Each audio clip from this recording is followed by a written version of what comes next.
와, 날씨가 서서히 진짜 여름이 돼가네요. 6월이니까. 뜨거.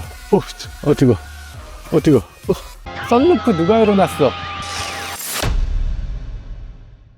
와, 여기서 히터 바람이 나오네요. 밖이 지금 온도가 33도. 6월 초인데 이 정도니까 이제 아마 8월 말 정도 되면 40도 가는 거예요. 아, 무시무시하죠?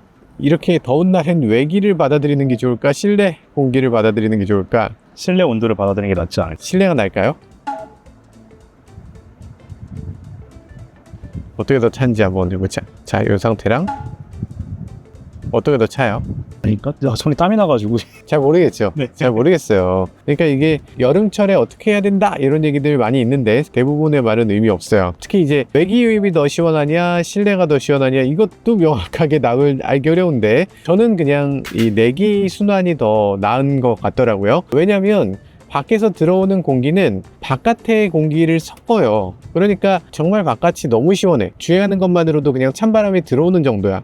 그런 정도라면 바깥에서 들어오는 공기를 좀 섞어주면 오히려 시원할 수도 있겠죠, 간혹. 그런데 대부분의 경우는 바깥의 온도를 섞는 것보다는 에어컨에서 나오는 공기만 가지고서 가져오는 게 훨씬 더 차가워질 가능성이 높다. 아니, 실내에 뜨거운 공기가 들어가서 나오잖아요. 실내 공기가 훨씬 뜨거운데 그게 말이 됩니까? 라고 할 수도 있는데 실내 공기를 가져가기도 하면서 가져오는 거기도 하잖아요. 그러니까 실내에 뜨거운 공기라면 금방 차가워져서 실내 공기가 그렇게까지 뜨겁지 않을 텐데 이 공기를 밖에서 유입하는 것보다는 실내 공기를 그대로 가지고 나오는 게 조금 더 유리하다. 어떤 분들은 아닌 것 같은데 난 반대인데 나는 차가 주행하면서 실내 공기보다 바깥 공기가 들어오는 게 더 시원한 것 같은데 라고 생각하시면 여러분 말이 맞습니다. 그래도 이거에 대해서 저도 잘 모르고 여러분들도 잘 모른다고 하면 그러면 전문가의 말을 들어볼 필요가 있잖아요. 전문가가 어떤 식으로 하나? 전문가들은 에어컨 맥스라는 기능을 제공을 해줍니다. 현대차는 맥스 기능이 없어요. 근데 AC 맥스라고 하는 기능을 수입차들은 갖고 있습니다. AC 맥스를 하면 어떻게 되냐면 무조건 외기를 차단합니다. 차단했을 때 맥스가 된다는 거죠. 어쨌든 이분들이 공조장치를 열심히 연구하신 분들이니까 당연히 그렇게 했을 거고요. 그리고 또 자동차 아니라 에어컨을 연구하시는 분들도 많이 계실 거잖아요. 에어컨을 연구하는 분들 중에서 만약에 외기를 유입하는 게 조금 더 유리하다고 생각된다면 외기 유입 에어컨을 만들어 내겠죠.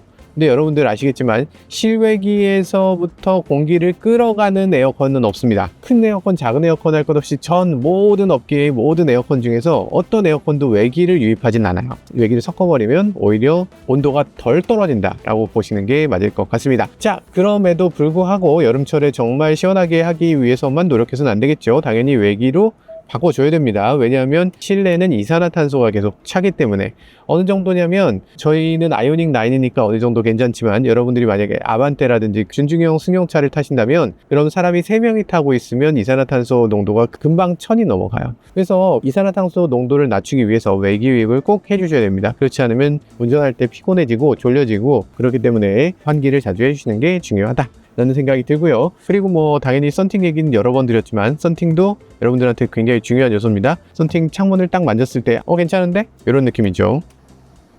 쪽? 아 뜨거. 와, 만질 수가 없네. 그러니까 이 썬팅이라는 게 사실 한계가 있어요. 그러니까 썬팅을 안에 하는 것보다 바깥에 하는 게 조금 낫긴 합니다.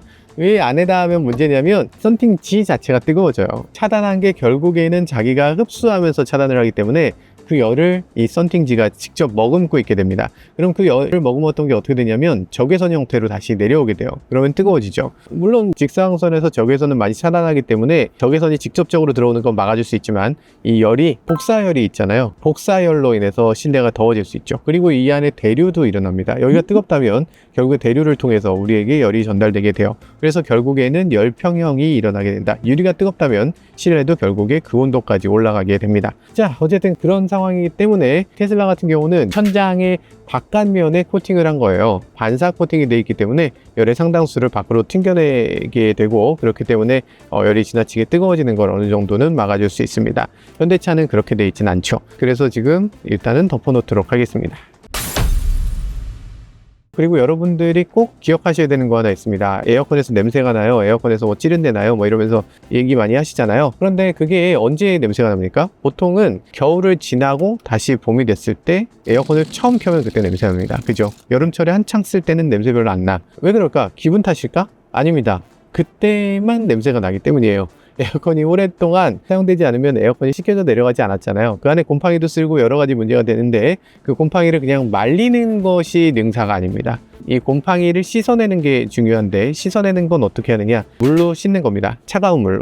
이베이포레이터라고 우리가 얘기를 하는데 핀이 있는 요 냉각 장치를 씻어주면 되는데 요걸 씻어내는 게 쉽지가 않잖아요. 차 안에 있으니까. 그걸 차가운 물로 씻는 아주 쉬운 방법이 있습니다. 에어컨을 작동시키는 거예요. 어떤 분들은 얘기합니다. 에어컨을 끄고 히터를 작동시켜서 그래서 히터로만 하세요 라고 하는데 그거 아니고 에어컨을 작동시켜야 됩니다. 왜 에어컨을 작동시켜야 되냐면 에어컨을 작동시키면 그 안에서 물이 응결되잖아요. 물이 계속 맺히면서 결국에 그 물이 흘러내려가게 돼요. 그것도 아주 차가운 물이. 왜 차가운 물이라고 계속 말씀드리냐면 물은 온도가 낮을수록 더 많은 가스를 포집하게 됩니다. 물은 온도가 낮으면 낮을수록 냄새를 더 빨리 빼낼 수 있어요. 뭐 히터로 데우는 거 의미 있습니다. 그걸 흔히 베이크드아웃이라고 얘기하잖아요. 그러니까 구워서 날려버리는 거. 그런 것도 좋은 방법이죠. 구워서 날려버릴 때도 에어컨을 작동시켜야 돼요.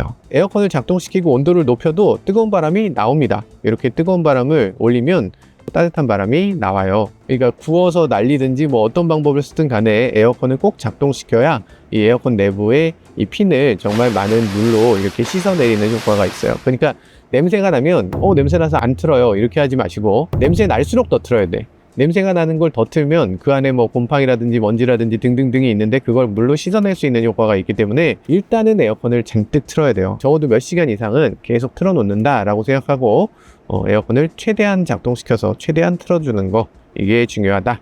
에어컨을 만든 사람들이 어련히 알아서 만들었습니다. 에어컨이라는 건 만약에 곰팡이 쓰는 거 어쩔 수 없는 고질병이야 그러면 당연히 이걸 뜯을 수 있게 만들었겠지. 그렇게 하지 않은 이유는 에어컨은 그냥 작동시키면 알아서 어느 정도 스스로 관리가 되는 장치이기 때문에 그렇게 만들어진 거예요. 그리고 요즘 자동차들은 거기서 한 발 더 나가서 에어컨이 차가울 때는 어차피 차갑기 때문에 그 부분에 곰팡이가 쓸 일이 별로 없어요. 근데 에어컨이 꺼지면 습하다면 거기에 곰팡이가 쓸 가능성이 있잖아. 그러니까 거기서 곰팡이가 쓰는 것을 막기 위해서 미세한 물도 말려주는 장치도 별도로 만들어져 있습니다. 그런 것들을 가리켜서 애프터블로어라고 얘기하죠. 그렇지 않은 자동차들은 에어컨을 일단 작동을 많이 시켜봐라. 냄새가 처음에 나겠지만 냄새 나는 걸 견디고 더 많이 작동시켜봐라. 1시간 이상 작동시켜 보시면 어지간하면 냄새가 좀 빠지게 됩니다. 그리고 시중에 곰팡이 제거 탈취제 이런 것들도 많이 있거든요. 그런 것들도 사용해 보면 괜찮을 것 같습니다. 누누이 말씀드리지만 여러분들이 다르게 생각하신다면 여러분들 말씀이 맞습니다. 이건 제 생각이에요. 더운 여름철에 이런 식으로 관리를 좀 해주면 좋을 것 같고요. 그리고 선쉐이드는 닫아놓는 게 좋습니다. 확실히. 그리고 앞유리에 보면은 이렇게 착 펴서 안쪽에다 이렇게 장치하는 그런 장치도 있는데 그것도 당연히 도움이 됩니다.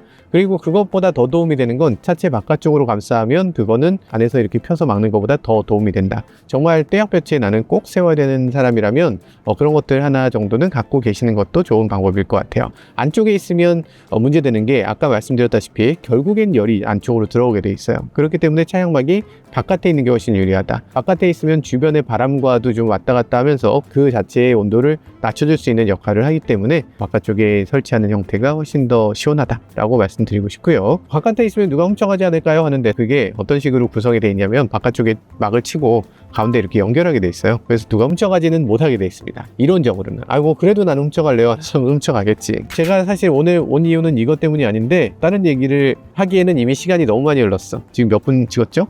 18분 찍었네요. 딴 얘기가 너무 길어서 오늘은 여기까지 하고 다음 영상에서 또 다른 얘기를 해보도록 하겠습니다. 여름철 자동차 관리법 첫 번째 시간 여기까지 하고요.